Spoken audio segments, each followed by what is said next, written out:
Blog Talk Radio.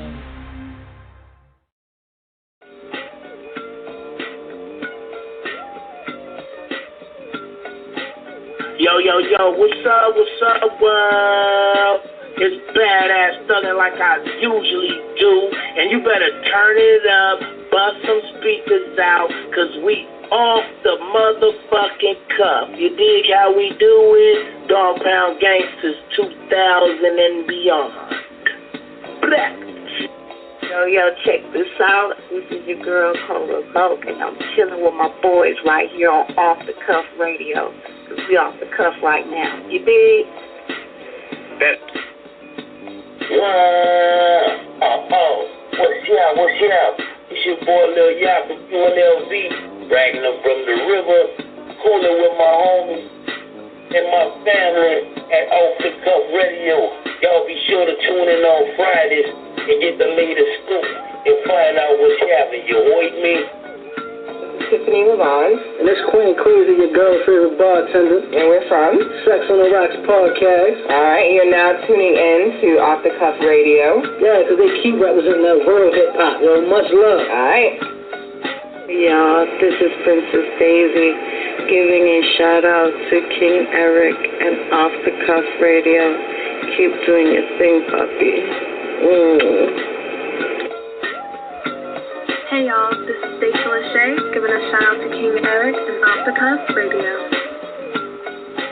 What's shaking, y'all? This is the Grand, one half of Lost Cause and 1/3 of that drive time thing. Sending my love to the homies over at Off the Cuff Radio. Tune in every Friday night for some real deal hip-hop conversation. These dudes are the connoisseurs of this thing. You already know what it is. BX Stand Up, Hud City, we're shaking. Peace. Yo, this is Dope Fresh to Dine, and y'all tuned in to the most raw, uncut show on radio, the Guilloteam team, Off the Cuff, and yo, Eric, Sandman, off of these clowns' heads.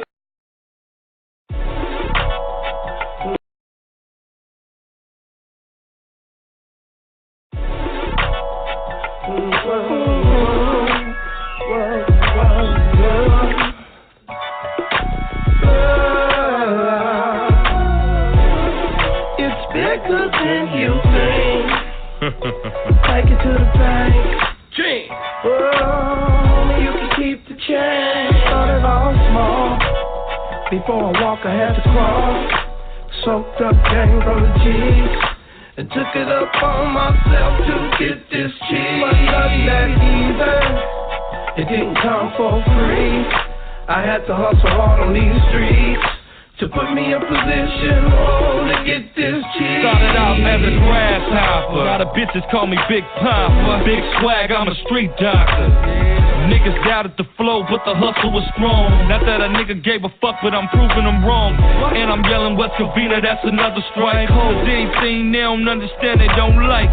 The G said strike while the oven hot. I got my money right now, I want the top spot. It's bigger than you motherfuckers think. Need to see the boy connected and they praying that he ain't. Cause I kept it grinding like a slow jam. Plus to try to monkey wrench a nigga program. But the fam rolled teeth like a submarine. We got beams on the cannon, try to intervene. Loyalty throughout the team, money don't amount. I play the game 100, I'm on my paper route. It's bigger than you think. Take it to the bank. Gee. Oh, you can keep the change. Started all small. Before I walk, I had to crawl. Soaked up gang from the G's and took it up on myself to get this cheese. But nothing that easy. It didn't come for free. I had to hustle hard on these streets to put me in position to get this cheese. Look, young niggas in my city looking up to me. Fucking bitches hitting licks and ride luxury. But it's another side to it they don't ever see. Like where I'm standing is where the haters that I never be. I grind hard, it ain't a nigga gave me nothing free. And that's a blessing cause it made me see it's up to me. Hustling secure and being broke is a disease. And I just seen it kill a gang of niggas so I'm stacking cheese. I know you hate me, but hater fuck you. I'm young and rich, you broke bitch, now what you wanna do? What I went went through, you ain't never go through, so you can never understand it even if I told you. Dub deuces bulletproof when I roll through. Cuban link swinging like I'm from the old school. At all your failures, I succeeded and exposed you, so I can understand it why you feeling like I owe you, but it's bigger than you think. Take it to the bank. Oh, you can keep the change. Started off small. Before I walk, I had to crawl. Soaked up gang brother G's and took it up on myself to get this cheese. Wasn't nothing that easy. It didn't come for free. I had to hustle hard on these streets to put me in position, to get this cheese. I'm in the Celine S7 with the ghoul wing doors, which means my car's a lot different from yours. Now it's South Beach shores, street models like whores. When the sign says close, that's when we shopping in the stores. Got so much cake, Duncan Hines wanna hire us. Swag so unique, Donald Trump even admire us. Only get money tie us, till they retire us. Our own damn boss, bitch, ain't nobody fire us. The conglomerate thick like delicious big ass. Don't hold the bill in your pocket, that's big cash. We got no stash, we use banks and ready tellers. Cause the dude that you know that's the seller, he's the teller. We the real good fellas, don't repeat it a cappella. Filming pornos like DJ Yeller. Safe in the wine cellar, but that's for the Jews. Plus the whole baby bibs for your bitch when she drools. It's bigger than you think. Take it to the bank. Oh, you can keep the change. Started off small. Before I walk, I had to crawl. Soaked up gang brother G's and took it up on myself to get this cheese. Wasn't nothing that easy. It didn't come for free. I had to hustle hard on these streets to put me in position, to get this cheese.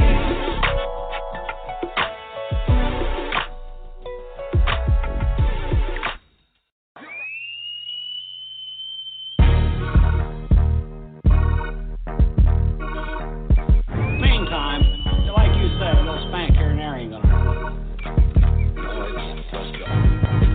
Yeah, I do it for these streets, cause all my niggas gotta eat. And before we starve on the yard, yeah, we gon' get it out these streets. Another chance at life in prison for another feat. 100 bands on 20 bricks is just another leap. Yeah, I do it for these streets, cause all my niggas gotta eat. And before we starve on the yard, yeah, we gon' get it out these streets. Another chance at life in prison for another feat. 100 bands on 20 bricks is just another leap. Yeah, what it do? See local come in, demand the bread. And that fat 44 bulldogs a cannon head. Yeah, I'm telling you, they line to right him and his man is dead. And my killers, they drug free, just addicted to bread. Cannibal, animalistic, pressing my cell and pissing some of them like cats in the corner. Gotta hit them from a distance. For incident after incident. His body after body was shot, he is searching my Benjamin. Yeah, Kodak, picture my 38 throwback. Before I throw that, this shit so clean, just call me Kojak. I'm swinging through the city with mob figures that know that low back. Plug so happy that he don't hold back. He's body, my Gotti, my drop him right in the lobby. I'm sloppy, the only way to stop me is bring the all cops. Say I'm cocky, might send out a hit that hit everybody. And promise pull out a list for the names of everybody. Yeah, I do it for these streets, cause all my niggas gotta eat. And before we starve on the yard, yeah, we gon' get it out these streets. Another chance at life in prison for another feat. 100 bands on 20 bricks is just another leap. Yeah, I do it for these streets, cause all my niggas gotta eat. And before we starve on the yard, yeah, we gon' get it out these streets. Another chance at life in prison for another feat. 100 bands on 20 bricks is just another leap. I say it's death before the sauna. Spit with a fully and feeling for you, step before your honor. Criminal record is violence. Beef is in the silence, known for kicking off rides and rides. That they retire my environmental experience, you're hearing it. I press about my business, so business niggas is fearing it. They local want a deal, I say fuck them niggas, I'm rearing it. Got handlebars in the game, hack the streets, I'm steering it. And pull up in that lamb like fucking nigga, I'm gearing it. Screaming fuck the world like Pop did, and fuck who hearing it. Give them bars raw, like starting that dog salt. Then watch him get on your ass like you fuck with the dog's boss. Big dog call me boss to the game, I never crossed. You never stole, quick to pull them things for the chains like a boss. And you never been a rat, hit the pin back to back. He said my gangsters official in the squad, got my back. Yeah, I do it for these streets, cause all my niggas gotta eat. And before we starve on the yard, yeah, we gon' get it out these streets. Another chance at life in prison for another feat. 100 bands on 20 bricks is just another leap. it for these streets, cause all my niggas gotta eat. And before we starve on the yard, yeah, we gon' get it out these streets. Another chance at life in prison for another feast. 100 bands on 20 bricks is just another lease.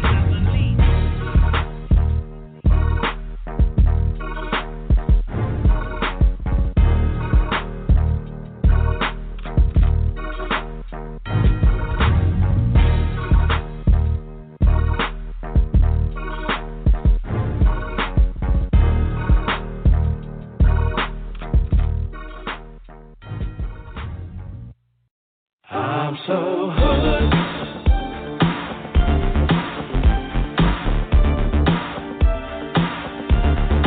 I'm so hood.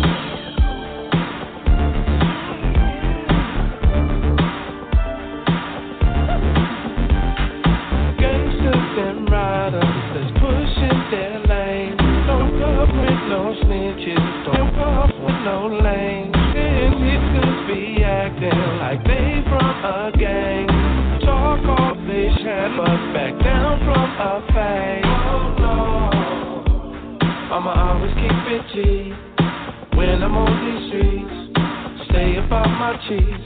Oh no, I'ma always back my steel. Always keep it real. So how you feel? I'm so hood. Than before, got you on my soul. Put it than before, got you on more. You cannot turn up into a wife. You claim that you got hoes, but not about that life. Then niggas be acting like they got some stripes, but gangsters they pull up when it's on site. You know you hit your mark from Jellystone Park. You ain't never had no heart. Oh no, get rolled up off the yard, but try to act so hard. And you know I'll pull your car. I'm so hood. Put it in before, got you on my so hood. Put it in before. Still riding lolos, big body photos, block letters written on the bottom of the photo. I look up in the sky when I strike a G-pose. I'm all a Mexican walling in my Romeo. At the backyard boogie full of hood rats. Looking at on the side of the house, shooting craps. I went up, I'm in it. Stumbled to the car, took off and started burning rubber. I'm so hood, I'm so grimy. Khaki shooter fitted with the fresh cut shiny. West Coast G stay giving it up. I'm in zip, but nigga leave like you sitting in Starbucks. Shout out to all the hood issues, gangsters. Always in the yard, pull shanks to shank ya. I ain't never been a square. I'm from Pomona, California, not Delaware. Put it in before, got you on my soul. Put it in before, got you on more.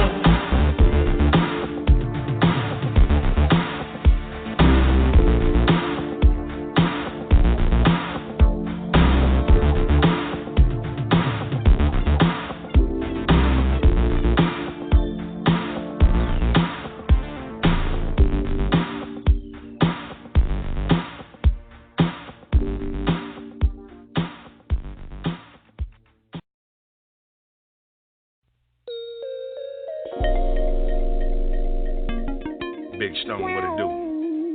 Shit, nigga Goldie Low. This my lane, homie. Yeah, I take this shit personal. Feel me? Get a dose of this West Coast deuce hopping, dating, spinning, sacking in my motherfucking khakis. Look, I stay winning. Take you on a mission in my G-Ride, nigga. We still dipping. East side, Long Beach, 20 crippin'. Ain't nothing changed with this nigga. Go loco. I'm still rolling them fat joints. A bomb ass dodo. Ain't stone keep the beat knocking. Nigga, I'ma fly out to Seattle with some wax in the pocket. Get everybody fucked up. Off them Patron shots. I still got warrants and I'm running from the cops. They don't make them like me no more. I keep a gangster all the time. That's all a young nigga know. It pause for a second, low. Hey, Loki, what you been doing? I've been sucker ducking and dummy dodging, roll weed inside the garage, flipping bricks like they aiming at that Reginald Denny.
dose and tanks of propane. State number was inevitable. Straight up. Some say it wasn't heritable. But oh well, I got it and I ain't ashamed. I wear my number for my stripes being in the game. If I could turn back time, I wouldn't change shit. Even though some of the niggas I used to fuck with, fuck them niggas. I consider something like an enemy. I got to play these motherfuckers like a symphony. So I conduct and restructure. Somebody gotta do it for the real nigga culture. Damn it, standing on our infrastructure. I say bust, ducking these suckers. I'm here sucker ducking, trying to get a little change for something. Trying to stay out the way. See they like to hate, but I won't want for nothing. You know that I'ma keep it on G. Pushing them busters off me. It's a beautiful thing, staying in my lane. This is what my mama told me. I'm out here sucker ducking, trying to get a little change for something. Trying to stay out the way. I see they like to hate, but I won't want for nothing. You know that I'ma keep it on G. Pushing them busters off me. It's a beautiful thing, staying in my lane. This is what my mama told me. You gotta stay sucker free.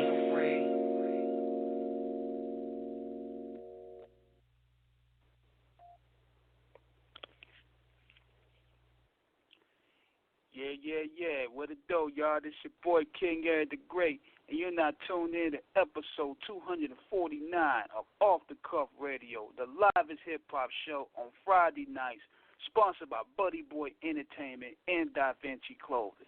Tune in every Friday night for the exclusive interviews, the dope content, the best music from the underground in the streets, and if they cut that track, soon the mainstream. I got my boy T-Max with the facts in the building, repping VA 10 toes down. Where you what at, brother? What up? Chillin', man. 757, 2 up, 2 down, and we about to take it all the way from our way out to LACA. You know what it do. Episode 249 is underway, man. Thank y'all for tuning in. Thank y'all for listening. And tonight's guest, I'm going to have to break it down for y'all. Tonight's guest, this man here, as you can hear from the tunes that we play from him, is one of the biggest cornerstones in hip-hop, man. He worked with everybody, from Snoop Dogg, Corrupt Young Gotti, C-Bo, Daz Dillinger, the East Siders, Trick, the late Nipsey Hussle, George Clinton, and now he has this fire album now with the legendary West Coast Funkadelic Kokane called Finger Roll, which you can purchase now at www.buddyboyentertainment.com. And if you don't recognize him as a part of this West Coast Mount Rushmore, damn it, you will tonight after this show. Let's all welcome the legendary West Coast Stone on the show. Yeah, man. What's happening, man? What it do, man? I see y'all over there doing your homework. You did your homework playing all them cuts over here, man. You already know, Playboy. We do our homework at Off the Cuff Radio, man. You know what I'm saying? Over there cracking, man. Yeah, I love it, man. Shout out, man. You know what I'm saying? I appreciate the love, baby. Definitely. Man, look, West Coast Stone, man. This is T-Max from VA. It's been a long time coming, but we've managed to get you on. We're so humble. We're so honored. We're so privileged for your presence on our program. You know, and like King said, man, in terms of all the legendary luminaries of the West Coast, you know, the left that you've worked with, I mean, you're right up there with the all-time greats. You know, with Dre, you know, of course, you know, DJ Pooh, you know, I mean, rest in peace to DJ Crazy Tunes, Battlecat, Jelly Roll. I mean, you know, in terms of the pantheon of slappers, man, I mean, you're right up there with the slap master. Hey, man, you know what I say? I say keep working, and, man, you know, you don't need a whole bunch of people to get where you got to go. You know what I'm saying? You as your best person, man, can get you where you got to go, and so I keep pushing. You know what I'm saying? And, man, keep putting it out there, man. So good music goes a long way, I find out, huh? Definitely. Now, Stone, our audience, a couple hours to shoot the breeze with you about your career in terms of the past, present, and future. Tell us a little about yourself in terms of, your inception into this beautiful expression of excellent art that we call hip-hop culture. What inspired you and how you got to producing and how you managed to make the connections along your career. Yeah, you know what, man? I started off in church, man. Playing keyboard and stuff. So I started when I was 6 years old, and I just picked up. Every week, man, I learned the instrument. You know what I mean? So and I got the. I grew up off the funk and stuff like that. That make you dance. I used to break dance and get my little cardboard out there, man, and windmill, man, But then growing up being in that, man, and then, finding my passion for the music and want to record and stuff like that, and I just kept pushing, man, and I kept pushing. And then when I found out, a gang of people were like, hey, man, it's something about your music, man. It does something to me. It makes me want to dance. It makes me want to move. And I just took that, and I knew that I was blessed with a talent. You know what I mean? And I took that and I ran with it, and I kept running with the ball and never looked back, So I've been doing ever since.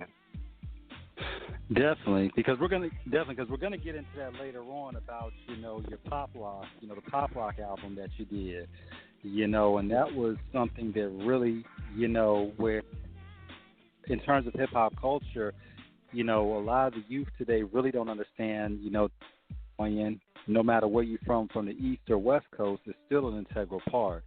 And that album really helped to, really, be a reminder of one of the most, essential elements of the culture. So pretty much as you, because you are, yes, a multi-instrumentalist in terms of being a maven of all things music. So you're obviously listening to your beats, in terms of your symphonies, your beat structures, your harmonies, you understand the notations in terms of the terrific 12, which is how many notes there are, in the musical dictionary, and how you basically were able to, understand the theory of it, and from there apply it. Right. So how did you start moving into really because it's always a challenge for producers to really come into the game and really be able to set themselves in the capacity of being in the consciousness of, a lot of the, musical circles. So who was your first major introduction to in the game, whether, you were really, breaking it in big, just around the way? Right. So I first started off with, was going to split it with Low Half Dead. That was my first time that I really, really went to a big studio, and I was running with my guy, Clever Kevin. He used to do a lot of stuff, and and that's when I had met down in Solo Records. It was Big West, and I met Tracy Trey over there, at the other studio. But that was my big thing, when I was working on Lil Had That stuff, and just coming out with that. And that was my first big break, and I liked it. I was like, man, I'm gonna keep doing this. I got a little taste of that. I just wanted more of it, And, then after that, man, and then me and Uncle George, man, then we made a cut after that. You know what I'm saying? With a Flirt, and then and then it just started going after that. And you care to explain to people how instrumental Lil Half Dead has been to the West Coast, because he's just very overlooked. But I couldn't hear you. Kind of. Yeah, I was saying that. Do you care to tell the masses how instrumental Lil Half Dead has been to the West Coast, because he becomes very overlooked? Right, yeah, exactly. Like a lot of people, just a lot of people from the West Coast, I think. And you know what, man? When I do this music with these cats, man, now I got records with CPO, Boss Hog, and stuff, man. And I used to really like all their music. And when you say you really, whatever you think, it come to pass. Whatever you put into the atmosphere, it comes. That's what I did. I put all this stuff into the atmosphere. Like, man, I'm going to do this with this person. I'm going to work with this person. I'm going to work with this person. I'm going to do this. And it really came true. So everything I ever thought about, it came true with the music. That whatever I wanted to do, it's a cold piece. Because, man, at the end of the day, when I came in the game, I'm just now learning how to read music, but I didn't know how to read music. I couldn't tell you what note I was playing in, but they'd be like, hey, man, you know what note you playing in, man? That's tight. You know, I don't know what it is, you know. And so, like I say, it's a gift, man. It's a blessing. And when you were saying about the notes and how to put the stuff in it, you know, how many notes, and you know, it's just a gift, man, you know. And I love it because I think the older I got, the more I embraced it. Like, wait a minute, you know what I'm saying? Well, you got blessed with a cold gift, man. You know. So I'm having fun with it, man, you know? Definitely. No, we're just learning how to read music, you know. Of it. It's definitely a blessing in that itself, because from that end of it, when you're looking at that, break it up, T-Mac. You there? Yeah, I'm here. Yeah, but when you're looking at the perspective of being able to, because to put the symphonies together in your head is one thing, you know, but to do it without having, you know, formal in it, the type of instinctive gift, as you said, you know, and that's, you know, dare we say you were just born to do it, because that's not something people can just do. Hey, you know what? I'm going to tell you this story one time. One time I was just sitting up watching TV, man, and all of a sudden, man, these strings just started playing, right? Right, they're playing it. I can't do it. I can't get them out of my head. They just playing. But you know what? It kept playing, and I couldn't get it out of my head. But when I went, I had to get in the studio and put these strings down. And when I put them strings down, man, it went away. But that's how cold it is, because it's man, I can't even explain. You probably think this dude's crazy, but man, I'm telling you, it hurts my ears so much that I had to really put it down and play it. You know what I'm saying? So, yeah, you're talking about a gift, man. I was definitely blessed with a gift, and music just plays in my head every day when I go to sleep, when I wake up, and you know, my friends like, man, you a machine. He's like, man, you a machine, man, you popping out, you know. And I just keep working, man, and just keep doing. So, yeah, man, it's crazy. Now, one thing about it in terms of how the West Coast over the years, of course, you know, with Ice-T, you know, NWA being the most notable, you know, pioneers of, you know, the West Coast, you know, gangster rap movement, but not limited to just those individuals. You know, the sonics of it was always known as, you know, heavy on the bass, because, I mean, when you also look at it in terms of really, you know, G-Funk, you know, Dre actually learned his from Above the Law with Code 187 and KMG, you know, in terms of how he perfected his craft, which a lot of, you know, scholars would say laid the, you know, foundation of it. One thing, Stone, that I have to say that I've always loved and respected about you all out in Cali, man, is that over the years, you all have never changed your sound in terms of what it was. You know, you've always kept those. And I think, you know, as your sound progressed, you know, when DJ Quick really got in the game, you know, DJ Slip, you know, all those guys, I mean, they've started bringing in more of those elements of the string arrangements, you know, I mean, you know, just adding more to the, you know, musical styles of it. And it just really, y'all just really just took it to a place where, you know, it put an extension on the culture, man. How have you all been able to just maintain your musical identity without compromising it? Man, you know, you just got to keep looking forward, man, because, you know, there's always going to be some people that say, oh, man, that's, you know what I'm saying, that's for the dinosaurs, or that's old, man, nobody don't want it. No, they didn't say that when Uncle George or Zach was coming out, you feel me? Everybody sampled this stuff and still sampling, so you can't really say about that, you know what I'm saying, with us, but we can keep it alive. Somebody got to keep it alive, man. You know what I'm saying? When they gone and they you know what I'm saying, we gotta teach our you know what I'm saying, kids to keep it going. You know what I'm saying? We learn it, then we teach our kids, and they learn it, and we keep the culture going. But you know, it's gonna be always some people, and you know, that's gonna be like, oh man, that West Coast stuff. You know, I done heard it before. Even though I'm versatile, I do all kind of stuff.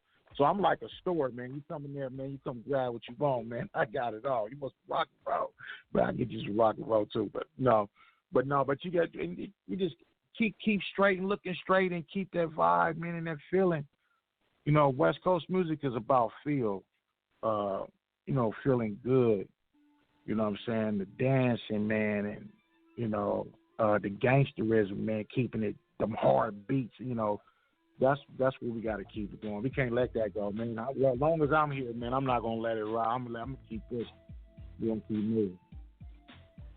You know what's dope about what you guys do is that it still keeps that regional sound, because somewhere along the way with a lot of the music, it just seems like they just lost that regional feel to it, and everything sounds like it's a carbon copy. But you guys here, right? Whenever you drop a beat, it feels like we going back to Cali, as LL would say. Yeah. We going back to Cali, as Biggie would say. So y'all was able to maintain that identity to a new generation, and we salute that. Man, you know what? You know, doing that record, me and Kokane, you know, man, it was magic, man. You know, it didn't take a long time to do the record. Man, we was just like, man, look, you know, this is the same thing that I'm saying right now, how me and him felt when we did the record. We like, man, we got to put it out there. We got to keep it going, you know. And let's just put some more stank on it and make them really open their ears and really listen, man. And you know, and you know, that's my brother, man. I love him, man. We worked on a lot of stuff together, and you know, our stuff clicked, man. It ain't too many people that you can do music with, and it sounds really good. You know, Trick is another person. He's a real good person, you know, as far as music and stuff like that. Sugar Free, you know, where it clicked, everything we do, you know, it just clicked. And you know, before Nipsey passed away, you know, when I did that beat, that Bigger Than You Think, man, we was up in the studio, and I remember him just sitting there and just was like, man, dude, like, your beats is crazy, man. Like, he sat there for hours and hours, man, and he sat there with his pen and his pad, and he was just writing. I would be changing up beats, and he'd be like writing. And you know, I was glad to get a chance to work with brother too, man. You know, rest in peace, man. Yeah, man, good folks. You know what I'm saying? You know, yeah. And we had the one. You know, I was honored to. Actually, when I talked to Rick James too, I talked to Rick James one last time, and he heard my music, and we was real good friends, my auntie, and he said, "Hey man, put him on the line right quick." And you know, he was like, "Man, whatever you do, keep it funky, man. Your stuff sounds so good, man." You know, and he got, you know, just the things he was telling me to do, and you know, I honored that, man, and you know, I was glad he left me with something, man. You know what I'm saying? Definitely. And, you know, I mean, to hear from such a legend like Rick, you know what I'm saying, you know, it's a tragedy, you know, back in 2004 with his passing, because, you know, from his, you know, phenomenal, you know, appearance on the Chappelle Show, you know, that was really the reignition for, you know, his celebrity, where people were really beginning to, you know, get familiar with him. And tragically, you know, he died a couple months after, you know, that show appearance. Yeah. You know, for all of Rick's crazy antics, and there was documents of it, Rick, I mean, but I tell people, when you listen to Rick in terms of his music, Rick was just, I mean, that dude was just past talented. I mean, yeah, I mean, the dude was, you know, he's the mad funker himself, you know, and that dude was just on another level. Now, Stone, your musical interactions have encompassed so much, but there is one that a lot of people may not know about. Tell us about the collaboration you did with Jim Jones, Actual, and DZ. Tell us about that. Oh, yeah. Yeah, man, actually, man, that record was, I did that record, man, it was a couple years. I did it in my guy DZ. He was like, man, I want to do something with that record. And so we end up putting that together, man. And I I remember Actual getting on there, and I was like, man, you let me hear it, and I was like, man, that's a dope song with dude. Who is dude? Because I hadn't heard of him yet, you know. And so he was then my boy DZ said, oh yeah, he's on everybody's stuff, man, and this is what we're gonna put together. And I heard the whole record. Then he went up, and I thought him and Actual was just gonna be on the record, but then it ended up he let me hear the record again, and it was Jim Jones on the record. And when I heard that, man, I said, "Oh man, this is cool, man." So he ended up putting that together, man. We put that together, and man, that's a nice record. I like that record, you know. Yeah, I mean, it's a. So in terms of it, what do you feel about a lot of the, you know, artists, you know, from the Bay to LA coming? I mean, we got. You know, of course, we got Kamaya out in Oakland. I mean, we got Compton AV. You know, we got Cam in China. I mean, you got, you know, of course, YG. Yeah, man. Hey, man. Go ahead. Yeah, man. I think I was gonna say, man, I think it's dope, man. You know, I think what they doing is dope, man. You know, man, you know, everybody got a genre of music, what they doing and they putting out, it sound good, you know, and yet, you know what I mean? But, you know, just like I'm doing, because I'm a more supporter than a hater, feel me? So if one man doing over here, I'm not going to knock his hustle because I feel like, oh, man, it ain't the way it go, man. It's been, the world keeps going, it never stops, but you can't, you know what I'm saying, you know, think that everything is going to stay the same. It's going to change, you know what I'm saying? So I appreciate change. You know what I'm saying? I like change. You know what I'm saying? And, man, I love what everybody do. I want people to support me, you know what I'm saying, just as well as I support them in what they do. So I love it. You know what I mean? Give me more of it. Yeah, working with Kokane with his Finger Roll album, the Finger Roll album is getting a lot of critical acclaim. A lot of people are loving it. They feeling it's a breath of fresh air when it comes to, you know, we introduced the G-Funk with a new 2019 twist. What was like, you know, every time when you construction material and art, there's some challenges along the way. And whatever you do in a project, what are like some of the main challenges that you have to go through? Man, I tell you, sometimes the sound that I want it to sound like, sometimes I have to go over it and, you know, I have to remix it a couple times or make it sound, you know, or, you know, or I mean, you know, it's really no big thing to me. Sometimes I got to go in there and say, okay, I want to fatten that bass up a little bit, you know, or you know, I mean, you know, sometimes it's just the words, you know, when you're putting it down, you know, because this is the thing with me is the thing with Kokane is that I seen him in the studio. I don't write music, so what happens is, like all the music you hear me sing or you hear me on the hooks or whatever, I don't write anything. All I do is put the mic in front of me and I go, right? So whatever I feel, I just go. So, you know, you know, I just, you know, play it like that, man, you know. Definitely. Now, yeah.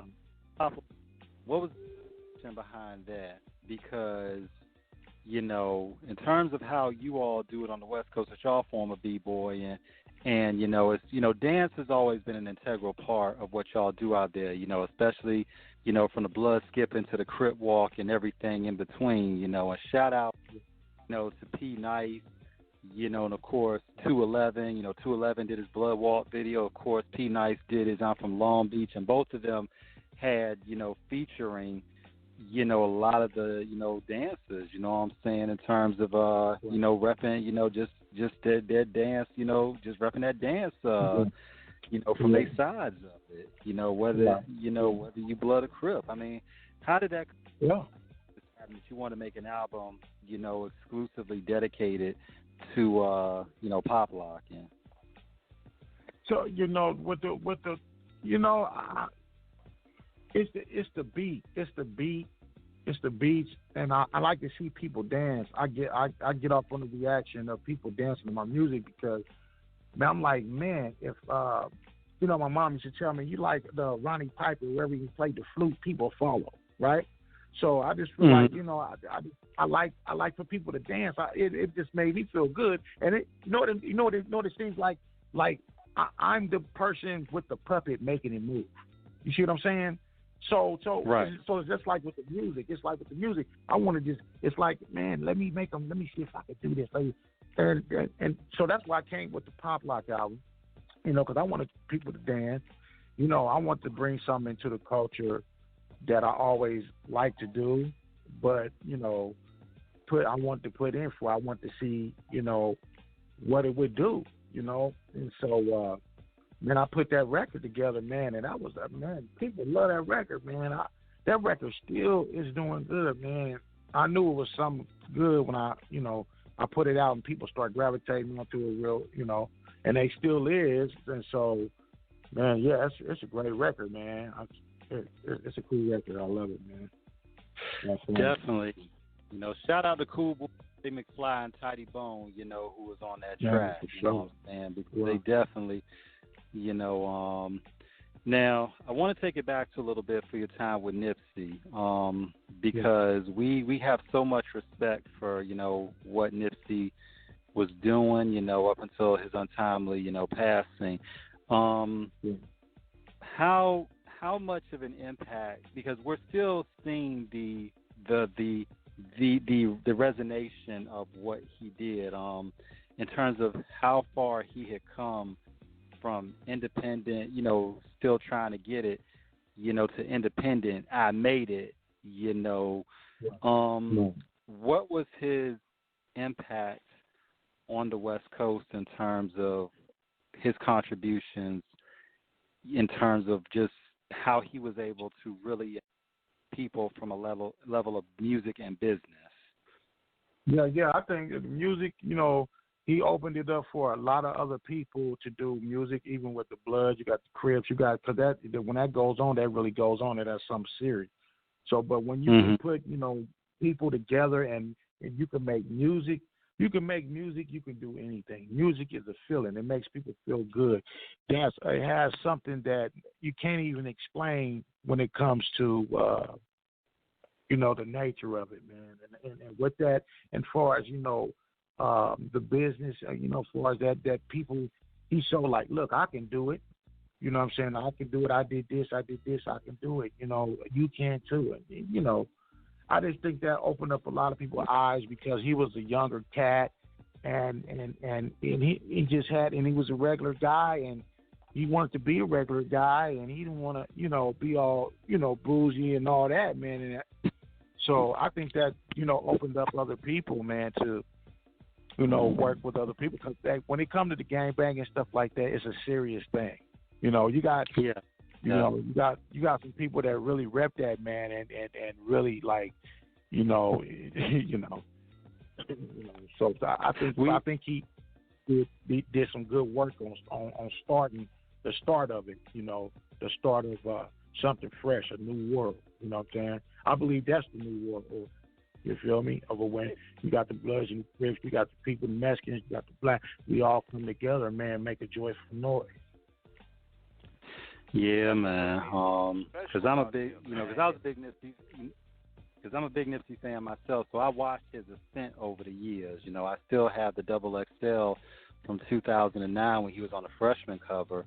We talk about him on the show all the time with so much love and respect, because,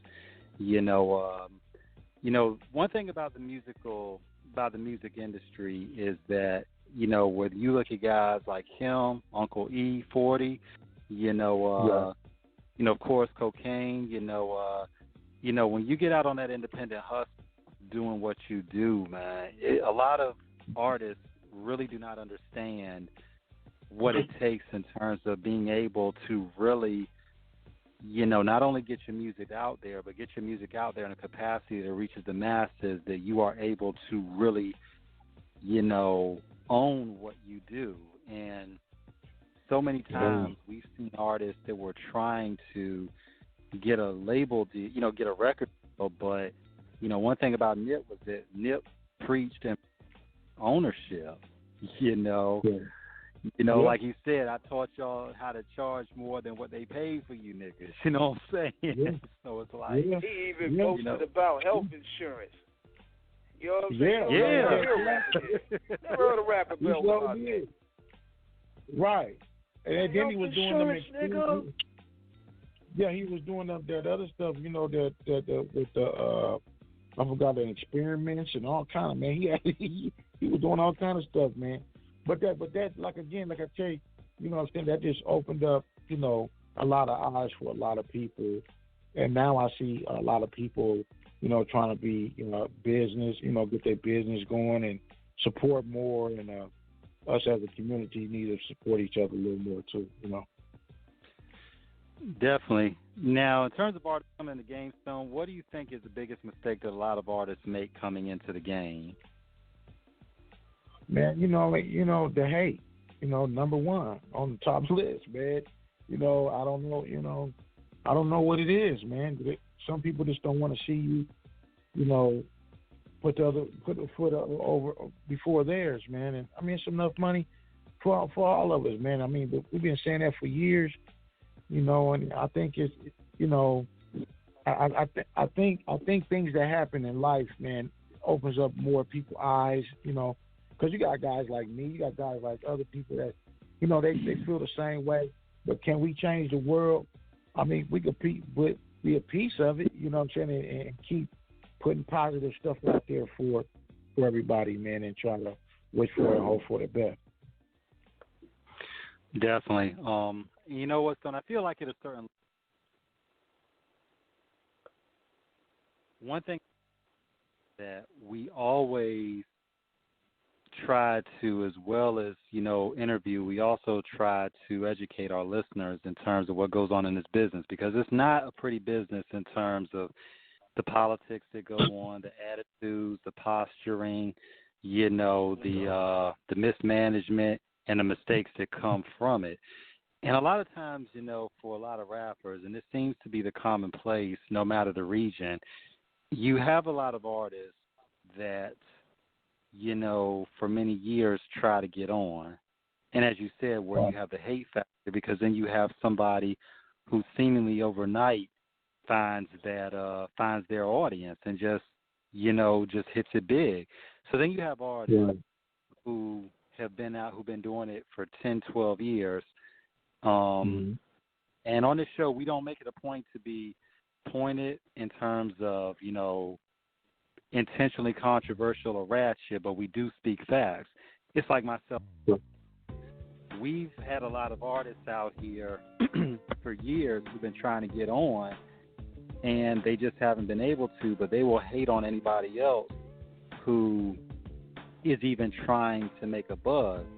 But I also have said this as well, and we've said this on this show repeatedly. Hate does not always mean, well, I'll put it like this. Let me rephrase that. When someone doesn't like shit, it doesn't mean it's hate. Sometimes you're not that good at what you do. And I think a lot of dudes do have to reevaluate where they are with their music.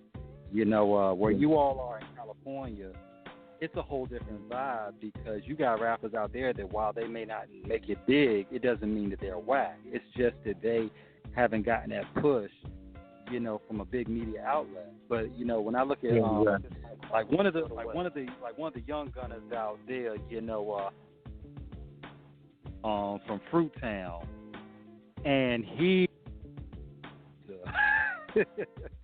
FT when he did a song called I'm From Fruit. And I think as of right now, he's got like 2-3 million views on that. And now he's got a new song called Raw Dog. But I mean that young boy, he repping that red hard, you know. Shout out to Fruit Town. You know, but it's like, you know, but you got guys like that don't necessarily have a wide celebrity, but they're doing it out there. And I said that to say that depending where you are, you know, as long as you got your hood locked down and there's already an established infrastructure of notoriety, because, you know, you got Kokane from Panoma, you got Above the Law from Panoma, you got Snoop from Long Beach, you got P. Nice from Long Beach. You know, Shout out to Stupid Young, one of the awesome Asian sensations, repping that Family Exotics from out Long Beach too. You got, Glasses Malone and J-Rock representing one. You know what I'm saying? And they were making their names. Yo, go ahead. No. When you said that, I was going to tell you, I was going to give you a treat. I got a record with Rest in Peace, Big Psych and Glasses Malone I'm about to put out real soon. That's a crazy record. Oh, yeah. boy. Yeah, man. Yeah, man. Hey, crazy record, man.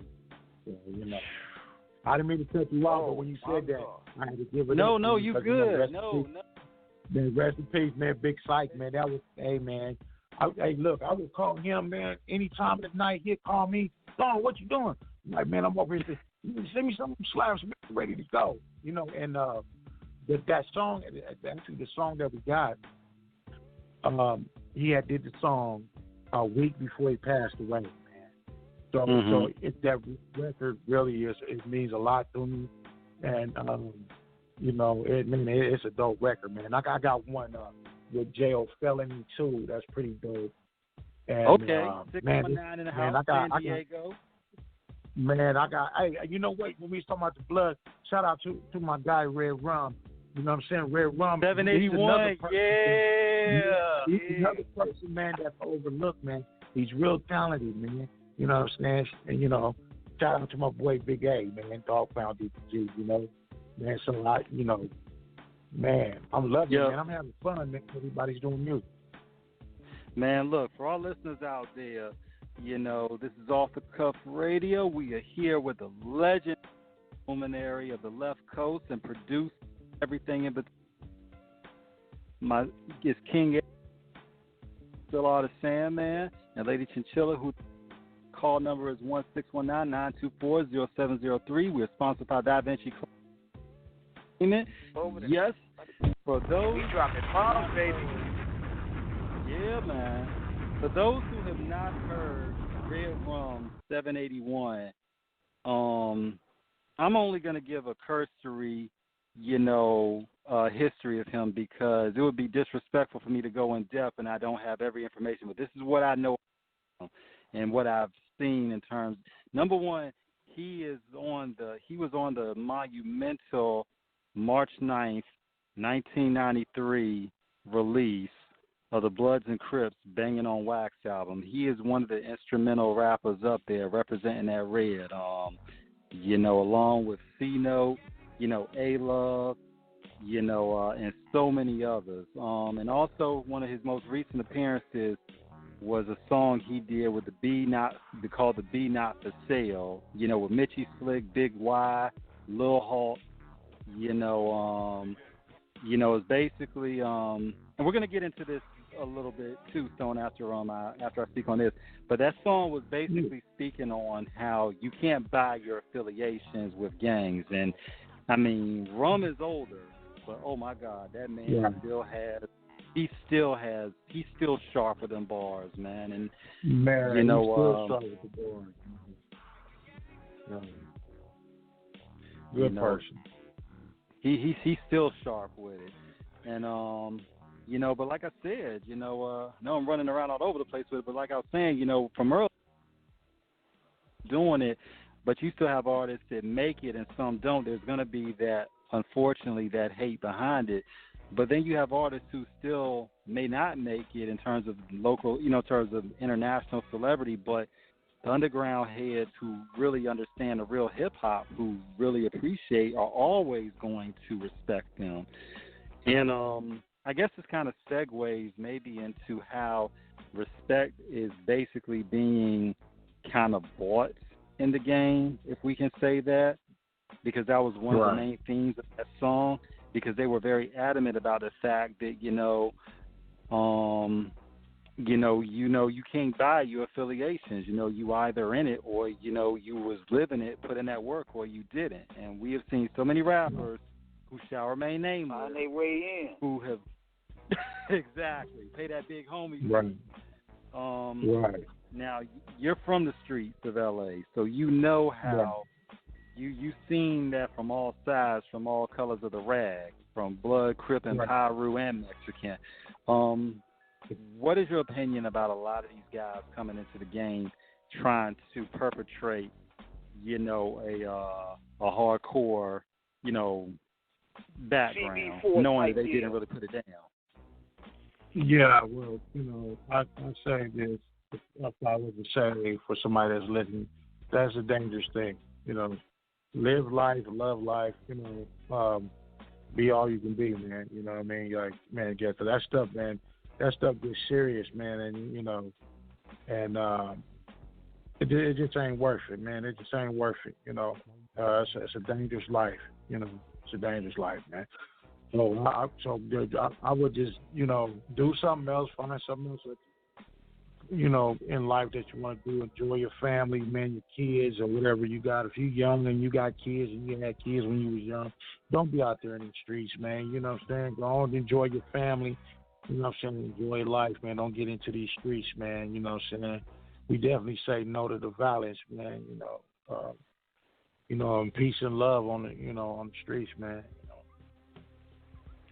It just seems like to me that a lot of these guys, for the most part, they get in the game just because they think it's like an action movie or something. They don't really understand the repercussions. Like, you notice how a lot of guys that put in the work, they now made a different transition. They trying to focus on building barbershops and restaurants and making power moves.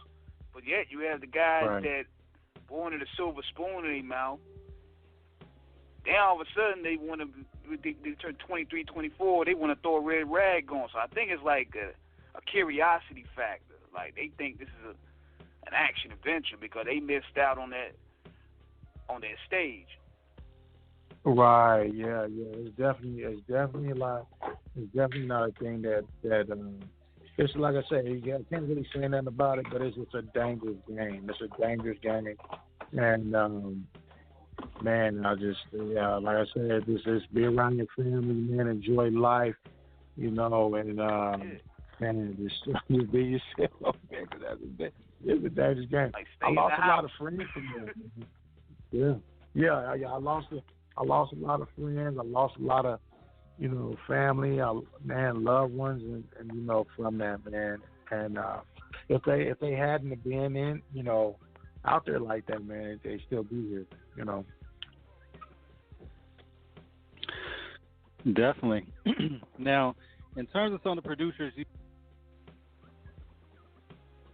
like going to be, you know, that next, you know, who are going to be the next major ones out on the West Coast to really, really do something? Yeah. Well, I got, I think I got this one cat out there. What's his name? L Fingers, man. I love L Fingers, man. He did a lot of stuff on. He did a lot of stuff, a lot of Mozzy stuff, a lot of stuff with Sugar Free Food. Yeah. L Fingers, man. He's dope, man. I really think. You know what? I used to see him. I passed by him all the time. He was around places where I would be. And be like, oh, what's up, Uncle Stone? And, you know, I used to be like, yo, who's this little guy? You know. But he used to be like, man, I like your beats. And he always supported me. And now he's a little bit, he's grown up, and he's doing his thing. Man, he's so dope. But this too, man. See, you got to treat people good because you never know the people that you passing. It'll be them same people going up when you coming down. So exactly. That just let me know. Like, that let me know right there. Like when I seen that little guy, and I paid, and he's like, "Hey man, I like," and I treat him with respect. And now he looks up to me, and now he buys my music and take pictures. Like, man, I bought, and it's pretty cool. I like it, man. But because I showed him respect, you know what I'm saying? And going up, and we both going to places, man, and going up, and I treat him with kindness. So that got a lot, you know. Be careful how you treat a person when you're trying to get to where you're going. Be careful how you treat people, man, because you might have to connect heads with that person to get you to your next destination. See? Yeah, that person will be the one that'll be holding your way to getting that check. Man, I'm telling you, you got to treat people good, you know. And I know everybody ain't perfect, but start doing whatever you're doing. Try to be on your way to the top, man. Make sure you take that good karma with you so you can get that good karma back on your way up. Definitely, man. And the thing is, Stone, a lot of times, too, and that's so true, because, you see a lot of rappers, who try to, and one of the tenays, I think, of being a celebrity should be the element of responsibility in terms of being reputable in your character. Just because you may be around the Hollywood stars doesn't mean you have to act it. And humility, I think, is something that is always one of the most important foundations of it. One of the worst indictments of that arrogance with a lot of individuals in the game, though, is that they want to act like they're famous before they actually are famous. Yeah. I mean, those guys around the way, the local rappers who not even bubbling, like dish soap, and they not they bubbling not even like dish soap, so they're not even gonna make it like hot lava. But it's like their thing is, well, don't you know who I am? And we're looking at like them like, no. Yeah, I mean, I don't know what. I guess I'm a different person, man, and I don't know why people act like that. I think it's a mental thing. I think it's gotta be something mental going on to a person that to think that you're better than someone else, man. I mean, it's like, how did they get on? Person got. I mean, that's what I say about good karma, man. Man, when you're growing up, man, hey, you gotta, man, you gotta have that good stuff going with you, man. So, yeah, because we, especially, with myself, Sandman and Lady Chinchilla, we're among, the journalism fraternity in the game. So we see a lot of things. We've experienced a lot of things in terms of watching a lot of artists, because the problem is that we've seen in the culture over the past few years, and especially it's been on steroids now with social media, is that because you always heard the phrase, fake it till you make it. But you got so many of these people that take that to the next level of like really trying to stunt like they really, really, really, that they really got something going on, and in reality, like I was saying earlier, it's like, dude, you've been at this for 10 years and you haven't gone past your neighborhood in terms of like videos with their homies' cars and all that stuff. Yeah, I mean, it's like I said earlier, there's a difference between you don't get that push and you're dope, and you just don't get the push because you're whack. 'Cause a lot of niggas make money in the hood, who never made it big in terms of a national. But like I said, they're selling records. They do a show, when they hood, it's gonna sell out. But like I said, some of these dudes out here, they just don't. They never had a fan base, but hear them tell it. I'm the best rapper. Yeah. They don't want to see. They don't want to see a nigga win, and I'm like, dude. Right, man. Nah. Stay humble. You know what I'm saying? Stay humble, man. Stay on your grind. Keep doing you. Don't look left. Don't look right. Just keep looking straight ahead, man. Because sometimes you wreck, man, when you're driving the car and you look left, you look right, man.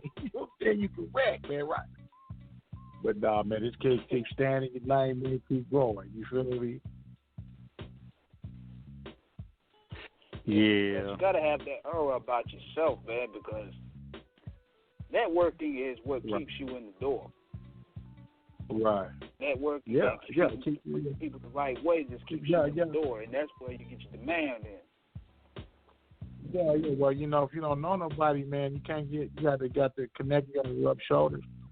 You know what I'm saying? And when you're moving up, man, when you're trying to get places, man, So, like all these records and stuff that I'm on, man, I got a record with me, really, that's dog, man. I got. So, you know what? I'm doing a gospel album with Short Chop. Oh man, Mr. Short Chop. Okay. You're doing a Short Chop. It's dope. Yeah. I'm doing a gospel album with Short Chop. And man, it's super, super dope. You know, me and Battlecat, we teamed up. We did a little single called Funky Case. You know, we worked together in the joint. You know. Okay. So, man, yeah, man. You know, and you know, I'm coming. I got that Slunk Alidocious Funk album coming out too, but it's gonna be just sold on my website only. You know. You know, so I cut the middleman out, man. Ain't nothing wrong with that. You know, but having fun, man. Yeah, man. But I definitely, with what you've done, man, because you've influenced a lot of up and comers. There were two producers, you know, because you had your fave that you named. But I also had a couple of favorites, you know, that I've known about, you know, for a couple of years. You know, Larry J. Shout out to Larry J. You know, the young up and comer out there, you know, who's doing his thing, and Basshead Beats, you know, both from L.A. And for the listeners out there, you know, check them out. You know, Larry J. and Basshead. You know, Olajuwon Basshead Moore on Facebook. Them youngins, they got some fire. You know, they're nice. You know, check them out. Definitely. Now, where you are in LA, do you see any type of possible collaborations that you may do with some of the Bay Area producers? You know, one most notable that we had as a guest, you know, the Mechanics. Shout out to the Mechanics. You know, shout out to the Mechanics, man. Yeah, man. Of course. You know, man. Yeah, 4 Racks and Kenny Tweed. Shout out to them. And of course, you know, man. Drew B. You know, son of right. E40. Yeah, for sure. Yeah, them the homies, man. You know, you know, it's a lot of Bay. I got a lot of love for a lot of Bay, man. Because you know, shout out to Juice. You know, I'm on a lot of Juice stuff, man, and I did a lot of stuff with, you know, on Messy Moore too, man, and you know, I did a lot of stuff, man. I did a lot of records that the best the record that I liked the most I did with Messy Moore was that Sosa. I produced that Sosa. That was a dope record. Okay. Yeah. Now, what's the status with Messy right now? Because we know there's been a lot of stuff happening with him lately. Has he been doing okay, or is it, you know, he's just trying to get everything straightened out? You know, I don't really know. I don't, like stuff that I see is just on social media, so I don't really know because I haven't talked to him in a while. So it's been a while since we, you know, chopped it, you know, some music. But man, I pray for the brother, man. I hope he's doing all right. And, you know what I'm saying? I hope he's doing well.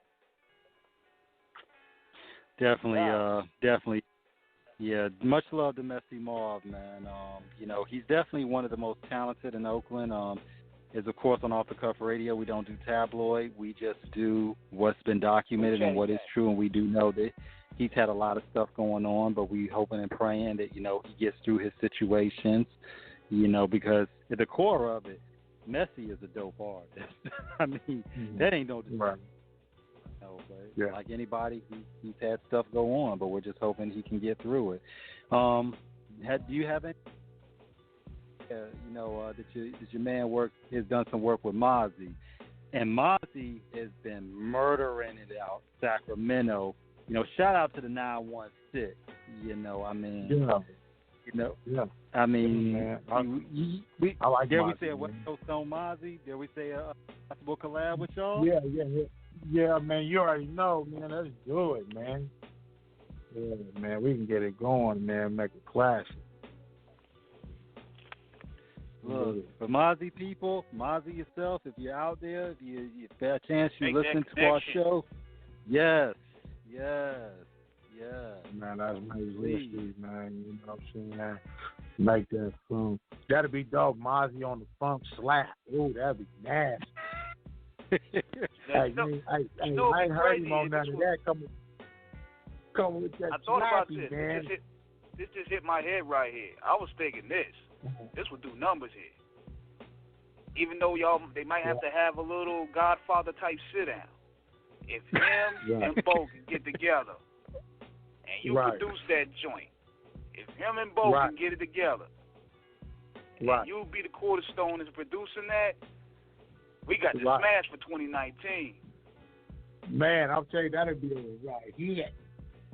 You know what I'm saying? That'd be a hit, man. Definitely, man. You know what, man? You know what I'm saying? I wish positivity, man, on everybody, man. You know what I'm saying? You know, especially like in our community.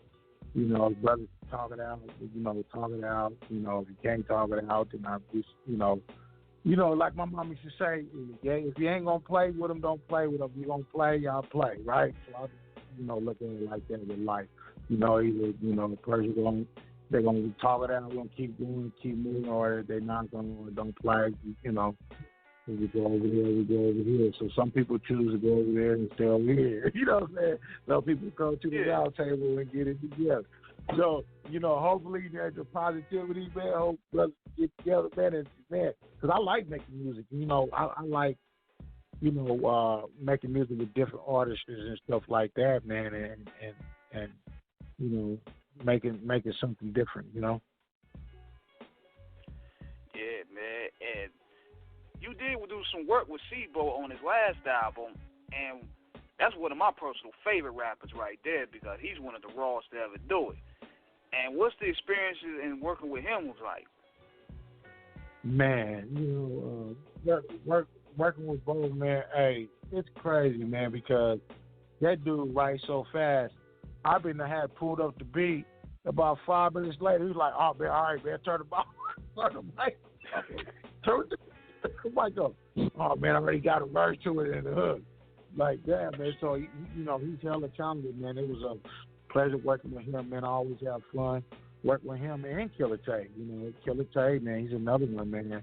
You know,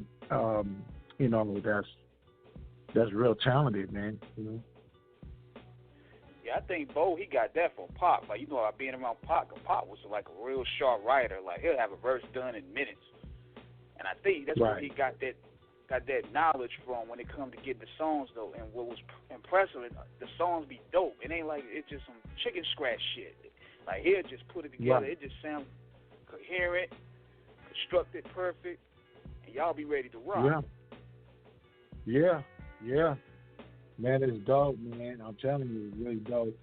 And you know what? I'm doing a little compilation with Easy-E, Lil E3, and Lil Easy-E, and you know E3. You know, man, it's crazy because when I do these records, I'm like, dude, you sound just like your dad, man. Like this dude. Man, we know that the hell when he did the freestyle on the show a couple years ago. I was like, oh my God, we just had he just dropped the freestyle. He left the building. Yeah, man, we got some records together, man. That's really, really, really dope. You know, and that's gonna come out on the Real G Stay Ruthless compilation. You know, coming soon. And man, it's a dope record, man. You know. That's going to be a crazy one right there. Stay Ruthless. So it's going to feature like all the cats that was Ruthless in his heyday. Man, it's dope. It's dope. You know, super dope. So you know, I got a lot of things working on, man. I got a lot of things that I'm working on right now. You know, I try to keep my hands full and busy because it keeps me going, and I love it. You know, and I got a lot of records, I got a lot of singles, and I got all kind of stuff. Yeah, you know what? What's so crazy is I don't even care about rapping, right? I'm not really no rapper. You know what I'm saying? I just love to do it, and I just like to show people, hey man, look, this song can sound like this. You feel me? I'm gonna put it out. It sounds good. Like I'm not the person like, man, I'm the super, you know, like that record that just ain't what you want. You feel me? Like I just put the mic in front of me and did it, and I did it like in 30 minutes, and that was it.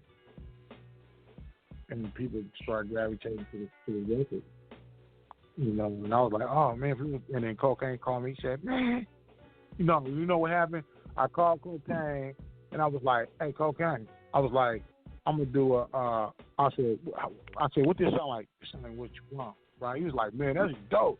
I'm like, nigga, I'm gonna put that down. I'll put that down on the beat, right?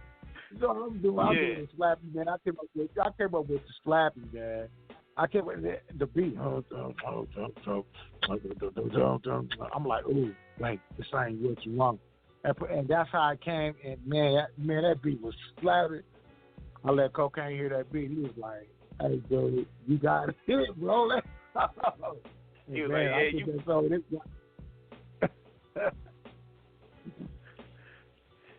Yeah, man, it just sounds like magic when you put them all together, because it's kind of like you being like a movie director as a producer, and you just putting these characters in their roles, and they bring the tracks to life.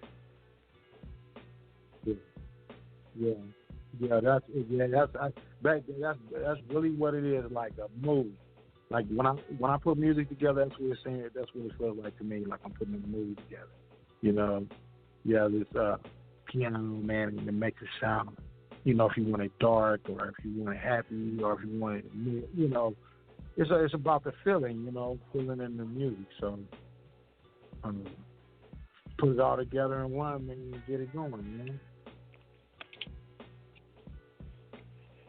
And you know, while we talking about, go ahead, T-Max. I want to make sure you was online. Oh yeah, I was. Yeah. Now, one thing about it, Stone, is that with the Finger Roll album, you know, basically, you know, you and Uncle Coke, you know, ran the play in the post, you know, being MVPs of it, and then scored, you know, record amounts.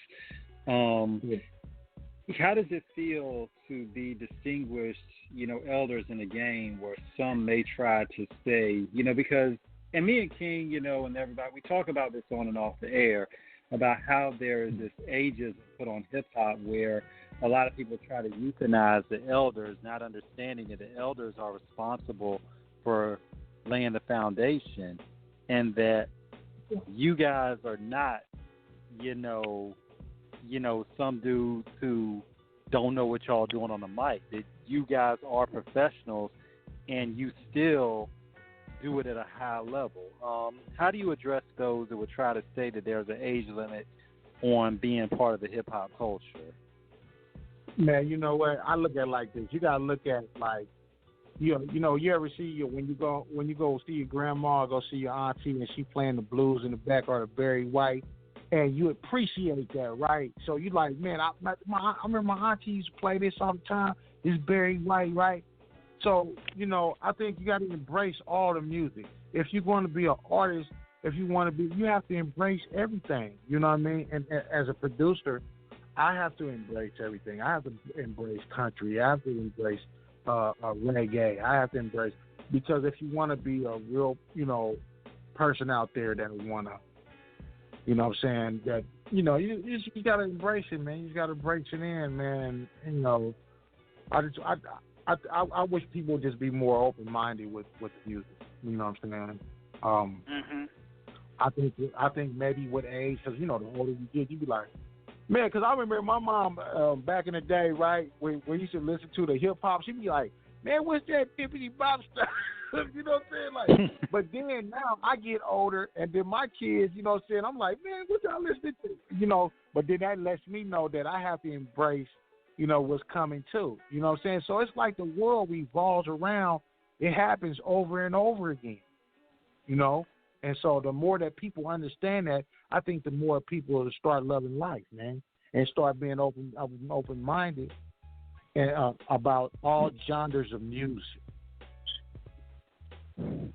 Definitely. You know, and I think a lot of times, too, with some of these younger artists coming into the game, you know, now there's a lot of them that, you know, have much respect for the elders, but then you have a lot of artists that come into the game who really do not have a real education of what the culture is. You know, their thing is they're just in it to make money, but if you ask them, now this is where I knew that there's a problem in terms of not just artists, but just some of the youth in general. Because there was a YouTube video that's been kind of circulating where they were asking some of the NBA recruits about Outkast, you know, some of the draftees, and a lot of them didn't even know who Outkast was. You know, because from when they were younger, you know, in their latter years, you know, because Outkast has not done an album together in 13 years since the Idlewild, you know, album in 2006. So a lot of them have never really heard Outkast together as a group, because they were young. But my thing is, this is still serious because Outkast is one of the greatest groups ever. So it's like, when you look at that, that's a microcosm of seeing how a lot of these artists come into the game and they don't understand a lot. Like, I shudder to think how many of these young artists coming into the game have never heard Airbnb and Rakim's Paid in Full or Ice Cube's Death Certificate or, Cam's Never Again, you know what I'm saying, or Cool G Rap and DJ Polo's, Road to the Riches. It's an entire generation of good music. Right. Yeah. Yeah. Man, and that's why, that's why, man, I'm trying to, have that and keep pushing with it, man. I mean, it's a struggle. And when you say, about the little conflicts in the game when you coming up, that's one of the struggles, because you got the, I don't know, it's just changed. It's not the same because us growing up as kids, we were more open-minded to the music because a lot of people had funk, a lot of people were doing jazz, we were open-minded as growing up, but our kids of the day is just they're more advanced and they're more, kind of moving, man. You know what I'm saying? They moving fast, man. They're like, man, if it ain't right now, man, I ain't trying to hear it. But they got something because I met some young cats that was like maybe 12 or 13 and they was bumping Isley Brothers. I had to stop and be like, hey, man, what you know about that? You feel me? So there's something out there, Yeah. What do you see going on in the media now in terms of how the culture is being dictated? Do you think that we have, where do you think the ball has been dropped in terms of, being able to across the board maintain a certain level of, our identity? Because it seems fashion and the trends are not being dictated by us. It's by other people who do not have knowledge of the culture. Where do you think things began to change? Man, I think around about, I don't know, man. Probably, I think around about 2000. I went 93. I say around about 90, 95, it started to change for me. Okay. You know what I'm saying? Because I think it was like right after Pac. It was about right after Pac. Yeah, but I think I should right after too far down. I think it changed. And just people doing it like different. I don't know, man. It just changed for me. I don't know. Yeah, Pac's death was that was definitely a big loss in '96. You know what I'm saying? That was definitely something that it began to really, because you could kind of see the shifting of it, and of course with Biggie 6 months later after he died, it really began to, because you saw the momentum in terms of where the streets had it on both sides of the East and West Coast. But after both of them were lost, you could kind of like you said, Stone. You're absolutely right. It just felt different. It just felt different. It's hard to explain, man. It's like it just didn't feel right, man. It just didn't feel right. And I remember people were like, "Oh, hip hop is dead. Hip hop is dead." And I started thinking to myself, like, "Man, is it really?" Because it was starting to get. But see, now it's starting to get better because I think people are looking into it like more independent now. A lot of people have been more independent than trying to get on the record label because sometimes it's better to be independent than be on the record label, man. Especially if you want to own the music and all that type of stuff. Being with a record company is not always good. Yeah, and I think understand that because everybody thinks like like on the I remember 95 on Sword's album with the dialogue RZA was given, before before on the song labels, before the beat kicked in, and RZA was talking about how, everybody thinks that, you gotta watch the labels, and everybody thinks that they're gonna get rich, getting signed. And shout out to my man Red Cafe, Flatbush Stand Up. I watched the interview Red Cafe said many years ago, and he said when you've been signed, it doesn't mean that you're rich and your life has changed. It just means you have an opportunity. And I think a lot of artists don't understand. Go ahead, Stone. Yeah, and sometimes that fame will cost you too. That fame will cost you, man. And, hey, man, man, it's crazy out here, man. The game has changed a lot, man. You got all kind of stuff going on. Man, you got people, all kind of people getting to the rap game. You got dudes out there snitching. You got dudes out there. Man, it's crazy. You know what I'm saying? So, man, it's, a lot of the, even like they got the gay community out. Because, with the gay, it used to be kind of in the closet, but now they're out. There's a lot of, artists and stuff like that is making good music. You know what I'm saying? The gay genre's out. You know what I'm saying? So it's really changed. A lot. It's just out. Everybody's out there now, man.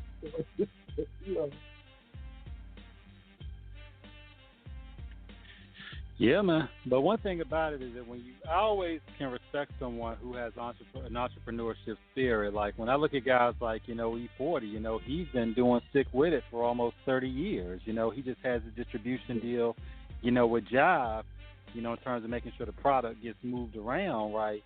But when you look at what he's done, Uncle Lee has basically maintained his masters, in terms of his ownership his entire career.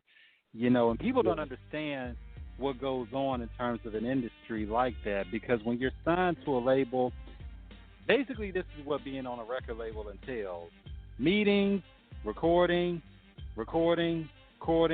more meetings, recordings, doing shows, and then you still have to get to the part about the album is actually going to get released, because if you're dealing with other people's money, they're going to decide when your product comes out.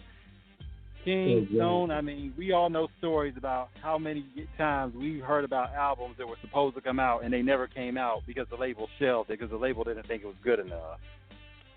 Yeah. Mm-hmm. Yeah, it's a crazy game. Definitely crazy. Yeah, but everything that look good ain't good, It's about independent, man. If you can go independent, you can put out your own music. You can build a fan base. Get out there, and this is why I tell people: don't get too comfortable with the social media. You have to get out there and hit the pavement, and start, get out there and shake hands and meet people and get because the social media only reaches so many people. But back in the day, man, I remember getting out there, man. I had the flyers in the back of the car, the CDs, out the trunk. You got to get back to that essence of it. You know what I'm saying? So that's where you're going to get your most work. And that's how I started. That's how I started. So that's why I was able to work with this person, because I was out there, man, in people's faces, man, like, hey, man, I'm here to work, man. What's happening? Let's do it. And I'll pop up everywhere, wherever the show was, wherever I would pop up and be there. I would get in or something. I would make it happen,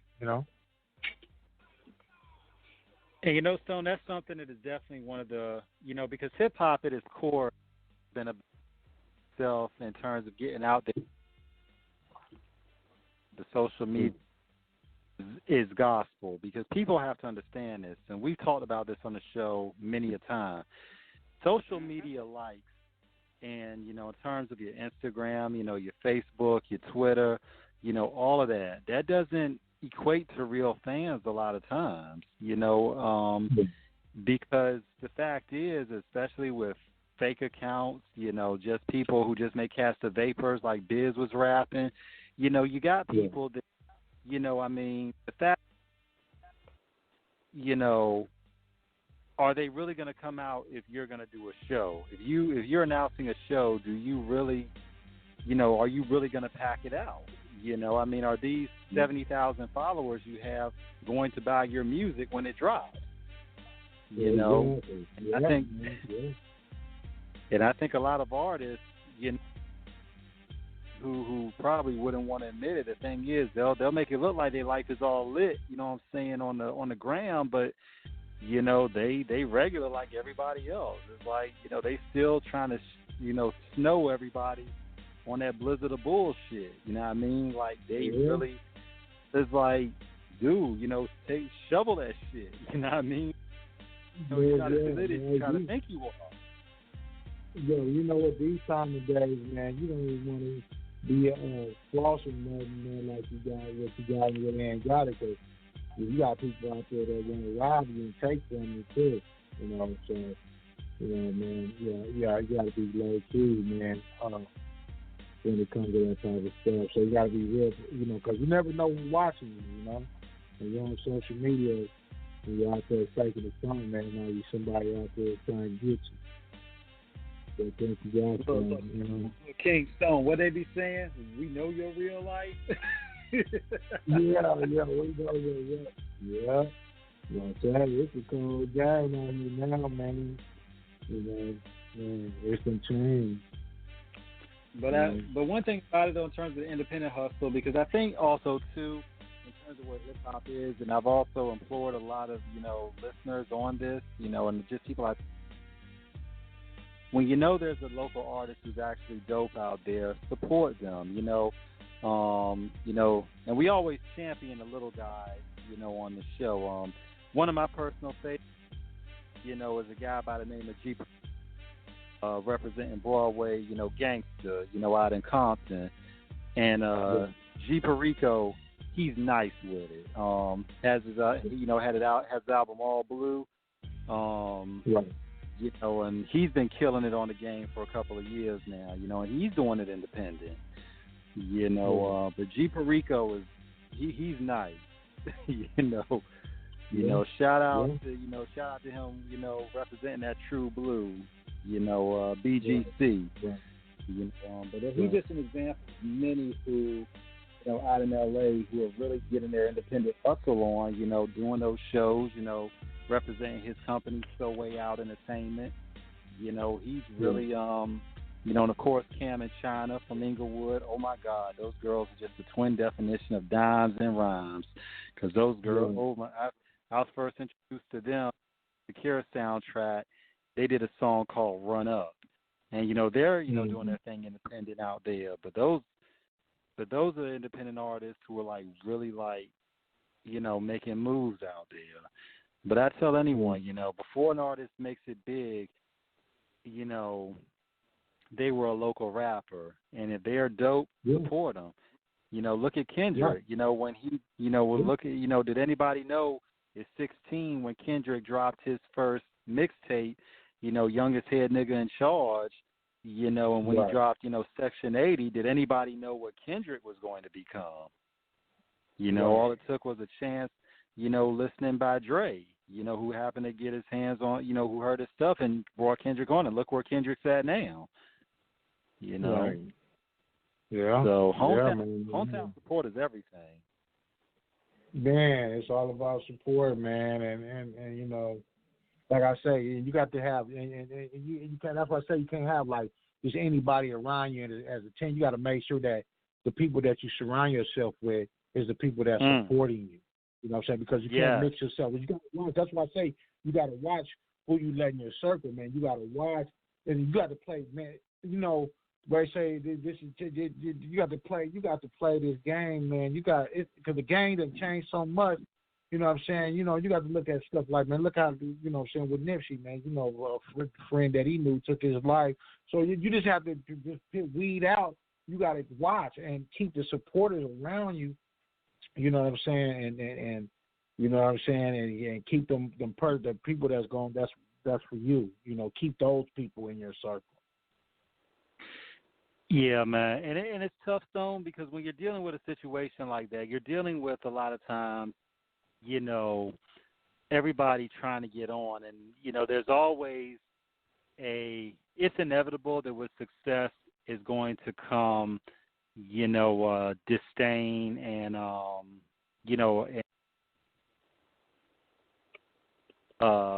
hate because of it. I can't think of the other word I'm looking for right now, but you're always going to have that situation where resentfulness, because you're going to have people that are going to resent the fact that in terms of where you are and where they feel like, for all we knew,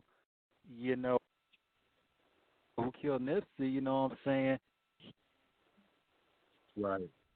Eric Holder was feeling like, he's feeling like that should have been me and not him. Right. You know what I'm saying? Yeah. So that is and that's the most insidious infection in the circle is sometimes in the worst calamities of sickness, the contagiousness of jealousy, because all it takes is one person to contaminate that whole circle with their bad, feelings, and then it's done, got everybody fucked up in the game about, thinking, what they should be. But the thing is, did they put in the work to get to where that person who really did it is? Yeah, man. It's a cold game, man. It's a cold game, man. Just like I say, beware. Who you got in your circle. It's a must. You have to. You can't trust anybody anymore, man. You can't trust anybody. It's sad, man. It's sad. But, it's definitely something where we see, but one thing about it is that, as long as veterans like you, Uncle Coach, of course, Ice Cube doing his Big 3 thing, because it's not only, I think, about doing music, because I believe if you have your career in doing music, then you stay doing it. And sometimes you find your vocation later into your career. I mean, look at what Uncle Cube has done. I mean, in terms of basically, of course, he dropped his album. Everything's Corrupt late last year, early this year. But, Q's basically gone from rapper to actor to businessman, being successful.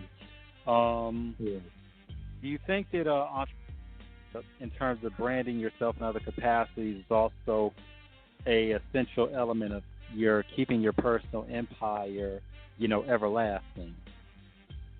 Oh, yeah, definitely got to keep it branding, man. You got to definitely brand your stuff and put it out there, that's really important, and that's what I'm doing. Hey, you know what? It's a never ending to branding, right? You gotta, man, you gotta keep it. If you want to keep your name going, man, you got to have all kind of stuff going, and I'm learning that, and I'm still learning, and this game is just like never ending, You gotta keep it going. You got the clothes, you got. Like you said, it's past the music. You can get clothes going or some type of design going or whatever you do,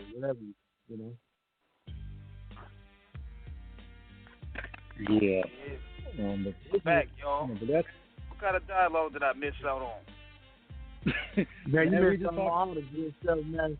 Man, you went back there and took a break, huh? Yeah, had to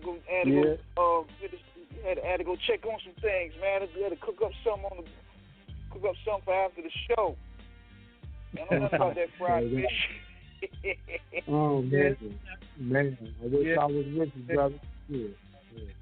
Yeah. Can we just chop it up about watching people in your circle and just making sure you got the right, that you don't have sycophants, but you have and the backstabbers. But you got people who are really about substance and about, helping you forward your movement, and because we were talking about what happened with Nipsey, that dude, Eric Holder, aka Shitty Cuz, that killed him, and it's like, I was just saying, dude might have been looking at Nipsey thinking that was supposed to be his position, and he ain't make it, and he was just mad at Nipsey, you know what I mean? Yeah. Yeah, jealousy is a strong emotion, boy.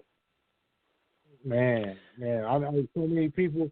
Man, the last year or two, so many people has died from that. Like celebrities and so many people has passed away from a lot of jealousy. I mean, it always was on the earth, right? But dang, I ain't man, I see so much of it. It's like it's crazy, man. So much jealousy, man. Yeah, but I think about it, and I think one thing about it is that when you're dealing with, like you said, Stone, because you got to know who's around your circle. Because when you're in the spotlight, I've been blessed, to hang with a lot of people. I've a lot of celebrities I can call friends, legitimately. But one thing about it that keeps me grounded is that that's their life, and they earn that. And I'm okay living a regular lifestyle. I'm not really. Because people really don't understand, what that really entails. Everybody has an idea of it, but right. I tell anyone, don't envy somebody else's life because you don't know what they're going through. We look at situations, with Chris Lighty. Rest in peace to Chris Lighty. Head of Violator Records. Right. Look what happened. He committed suicide, and it's like, look at what happened to Kate Spade. With her committing suicide, it's like we never know what's going on with these people in their life in terms of what they're dealing with. And these are multimillionaires. And it's like you just never know.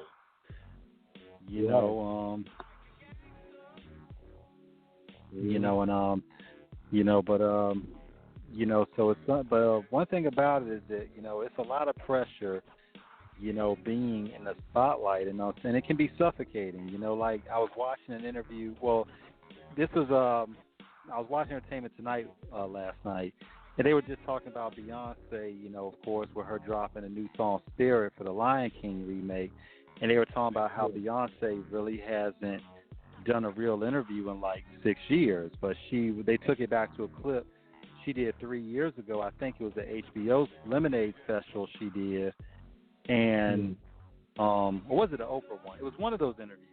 But anyway, she was talking about how she wanted to be very, very careful about what she let out in her private life. Right. Because when you get them vultures, they carnivores, dog. When they circle around, they're looking for that piece of meat that they can just come down and swoop up and just pick you apart, on the carcass of your existence, and it's right. I can understand why, people like her, Jay, and a lot of others, they are very, very, very secret about how they move, what they have going on.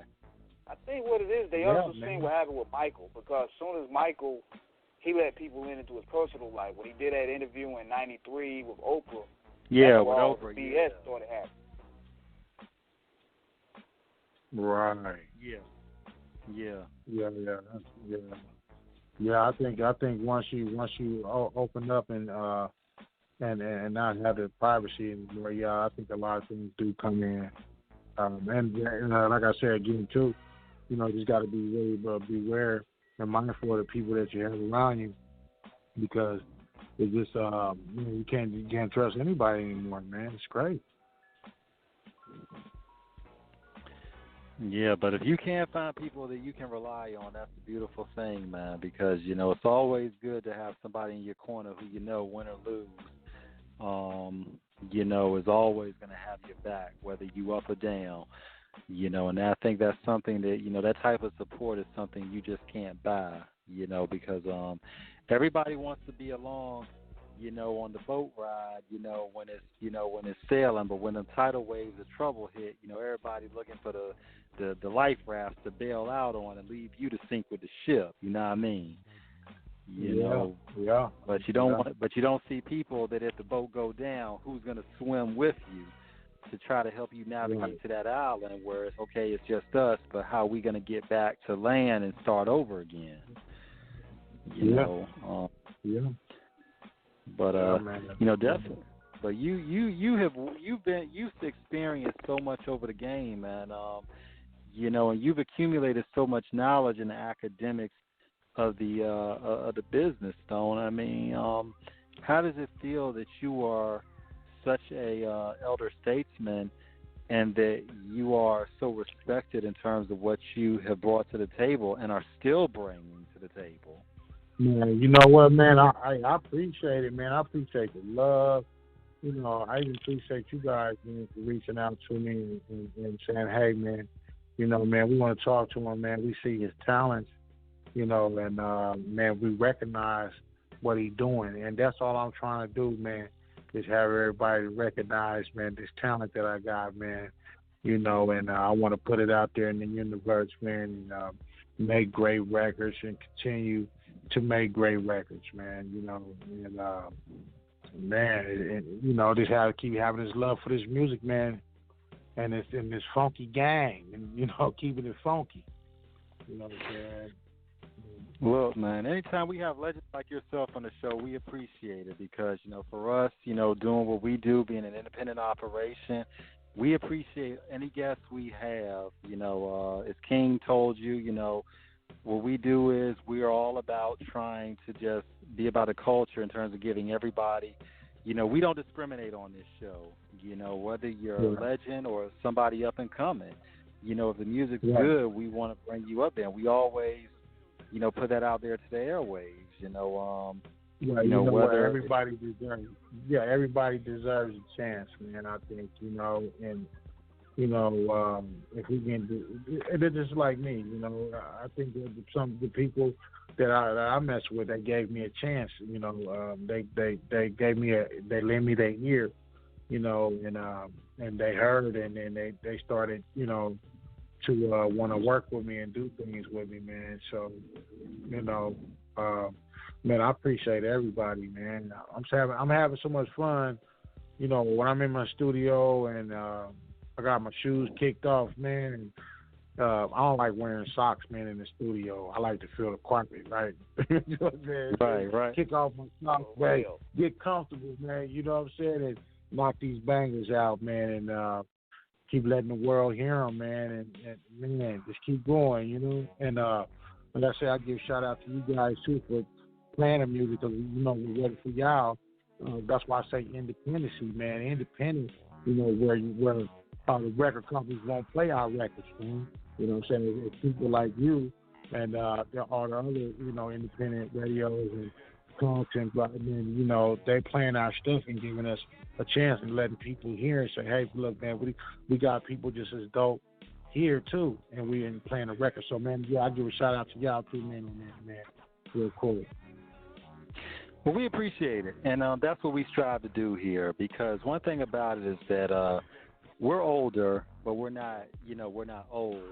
But we understand how the game, in terms of what it entails, you know, and King has been, you know, this was his baby in terms of what he wanted to do in terms of bringing this show to fruition and where we're at now, you know, 250 episodes deep, you know. And one thing about it is that one of the founding principles of which he did this show was to basically highlight those from all aspects. You know, we've interviewed wrestlers, we've interviewed actors, actresses, rappers, producers.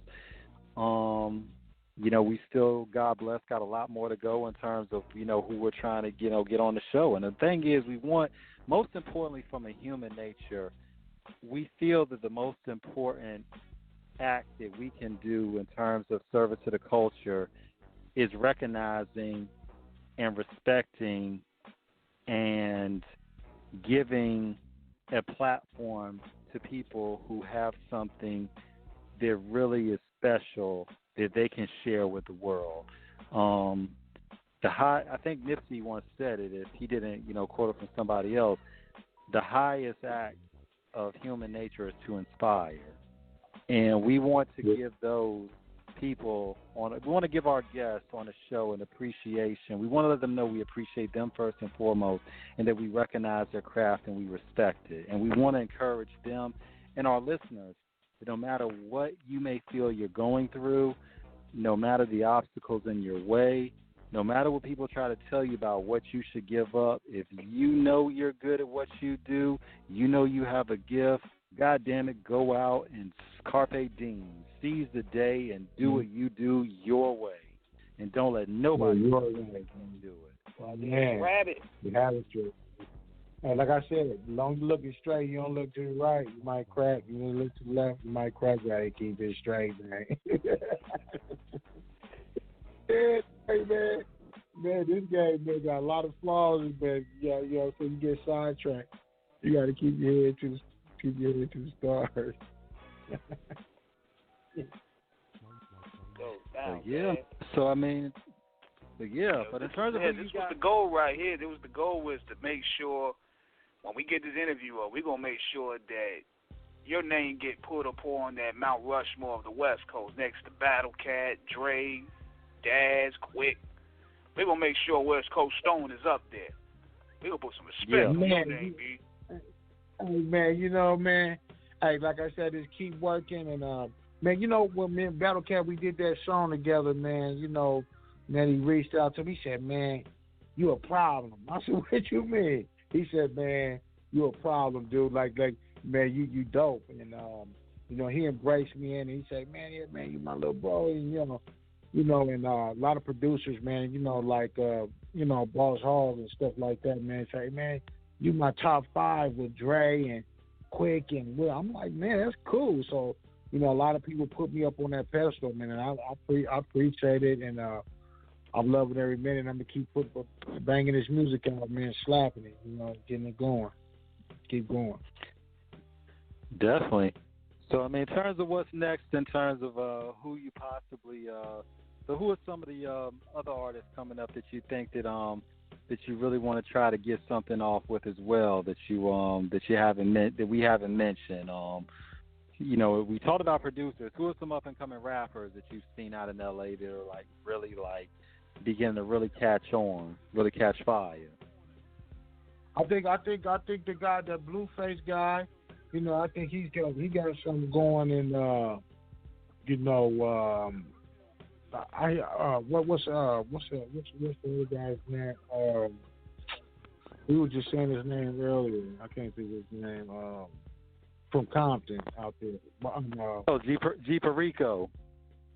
Yeah, G Perico. Yeah. And I think, man, man, this is great. This is great music. Everybody's doing great music, man. I'm loving it, man. Well, definitely, man. I mean, look, but I'll tell you one thing, man. If you and G and Perique get together, oh my God, because I mean, it's because I tell you, Stone, if you haven't heard this, you need to check this track out too. This is a couple years old, but it's a track called "Crip Lives Matter" with AD and G Perique, and I mean, G Perique, I mean both. And then especially my first listening was to Game on Game's documentary 2.5, with my flag, but I mean AD is one of the young guns out on the West Coast. Shout out to him. He had his album 89. But it's like, but him and Perico, I mean, them boys are just magic. I mean, Perico just murdered his verse. I mean, yeah. But that young boy is a problem. Perico is a problem. Right, definitely. But it's dope, man. He's dope, and man, everybody's just making good music, man. We just gotta, stay supportive, man, and keep an open mind, man, and and embrace it and love it, man. All right, now in terms of the Blueface collaboration, all right, when are you and Wack gonna get on the phone and see what y'all can put together with that? Yeah, shit, man, we can do it, man. Hey, I'm open. All you gotta do is touch me. I'm ready to go. For sure. I'm type of person, man. I work with people that want to work with me, man. When you got people in the open arms like that, you can't work with everyone, but man, I definitely got open arms of doing music with people that I haven't, and just open that door up for everybody, man. Like I said, putting that good corner in the atmosphere. Mhm. But definitely, man. But we're definitely gonna keep your music in rotation on the show, man. We got a couple minutes left. But we're definitely gonna keep you in rotation on the show, and we're gonna be bigging you up. I gotta hit you on the book. I'm gonna hit you after. Yeah, I'm gonna definitely hit you after the show. Okay, yeah, man, definitely, man. And too, man, go check out the website www.officialwestcoaststone.com. Man, I got some stuff going, man, brewing up, man. So I'm moving. You know what I'm saying? And I got a lot of projects I'm dropping on there. So you can definitely go on and shop. Oh, I got a beat store too. So if you need some beats out there, I got a beat store going up. If you need some beats, you can also contact me. Okay. You know what I mean? So I got a lot of stuff going, man.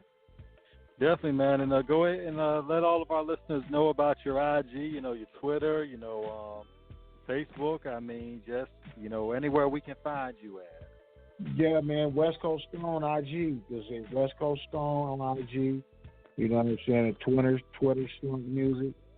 And like I said, man, www.officialwestcoaststone.com. Touch me, man, and get it going. And if you need some production and some beats, I got all kinds. So, don't want to hit me up. Let's go. Let's make history. Definitely, man. For all aspiring artists out there, she's one of the best out there. Just come correct with the budget. You know what I'm saying? Like anything, respect the man's talent. And like you said, he's gonna make sure you're right. Just make sure the business right. Right. Yeah, man. Exactly. Business gotta be right, man. Don't forget too. I'm gonna get you a copy of that. I'm gonna get it on vinyl too. That Slunk Aladocious, man, that Funk album, man, it's gonna be just heavy. You know what I'm saying? I have George Clinton on there. I have Kokane on there. You know what I'm saying? Oh man, I got a few. Oh yeah, got Zach on there. Man, I'm just trying to make sure, man. Oh my goodness. Yeah, man. Man, it's gonna be heavy. You know what I mean? So man, we just having fun, man. Hey, you know what? Uncle George told me. He said, man, if you doing music and you ain't happy, you ain't having fun, what is you doing it for? Man, you got to have fun with this, man. It can't be. Some cats take this too serious, man. You can't take this music thing too serious, man. And you can't make it be all about money, because the feeling of the music is a feeling that people get from you. You transpire that off your spirits, off your body. And so when you're making it just about money, your music doesn't sound good, man. You know what I'm saying? You got to have the love for the music. You got to have it. People can feel the aura from your music that you put out. See? Right. Facts. You know what I'm saying? That's so keep it humble, man. Man. But we definitely going to build, brother. I'm going to definitely keep in touch with you. I'm going to hit you up after the show. Okay, fam, man. Much love, man. Thanks for having me on the show, baby. Definitely, right, man. bless, Once man. again, thank you so much, man. Now we got another call, but we gonna take before we leave, man. We got an 863 call right here. Okay. 863. 863, you on?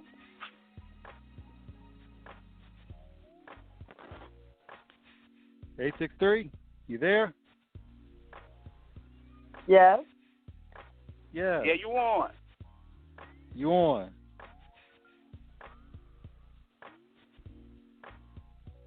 We can hear you. Go ahead.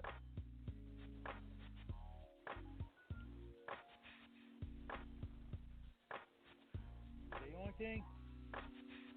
Yeah, they got lost. Okay, they got lost. But 863, if you out there, we appreciate you calling in. Definitely don't let this be the last time you call in. If, we'll be doing it next week. Call back, please. No doubt, we can be doing it every Friday. Definitely. We appreciate you calling in, though. Yeah, man. So, it's another one in the books. Yeah. So we're going to see y'all next Friday. Big shout out to West Coast Stone. We're going to get back with y'all. I'll be back. Yep.